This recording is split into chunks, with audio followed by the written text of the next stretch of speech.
नमस्कार दोस्तों, स्वागत है आप सभी का हमारा चैनल पीएस फैंस क्लब में। दोस्तों वीडियो को आगे देखने से पहले लाइक कर दीजिएगा और चैनल पे नए हैं तो सब्सक्राइब करके बेल वाले आइकन को ऑल पे सेलेक्ट कर लीजिएगा ताकि ऐसी और पावर स्टार पवन सिंह से जुड़ी लेटेस्ट वीडियो देखने के लिए मिलते रहे पीएस फैंस क्लब के माध्यम से। दोस्तों इस वीडियो में हम बात करने वाले हैं पावर स्टार पवन सिंह जी का एक काफी शानदार, काफी जबरदस्त और हाई लेवल का आने वाला वीडियो गाना लाल घाघरा के बारे में। जी हाँ दोस्तों, लाल घाघरा का आज एक और छोटा सा वीडियो रिलीज किया गया है सारेगामा हम भोजपुरी के यूट्यूब चैनल पर, जिसे देखने के बाद साफ साफ पता चलता है कि पावर स्टार पवन सिंह जी का गाना लाल घाघरा, जो कि काफी बड़ी सुपर डुपर हिट गाना बनने वाली है और काफी महंगी बजट की, काफी हाई लेवल की बनाई गई है, जिस गाने में पहली बार पावर स्टार पवन सिंह के साथ नम्रता मल्ला काम करते हुए नजर आ रही है।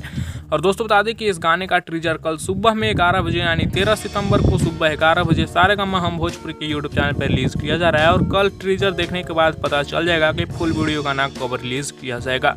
वैसे फिलहाल आप लोग अभी तक एक वीडियो क्लिप नहीं देखे हैं तो हम भोजपुरी के यूट्यूब चैनल पर जाकर देख सकते हैं पहली झलक, जिसमें पावर स्टार पवन सिंह जी और नम्रता मल्ला को दिखाया गया है। वैसे कल टीजर देखना ना भूले, सुबह में 11 बजे। मिलते हैं आप लोगों से नेक्स्ट वीडियो में नए अपडेट के साथ। फिलहाल इस वीडियो में इतना ही। वीडियो पसंद आया होगा लाइक शेयर सब्सक्राइब जरूर करिएगा।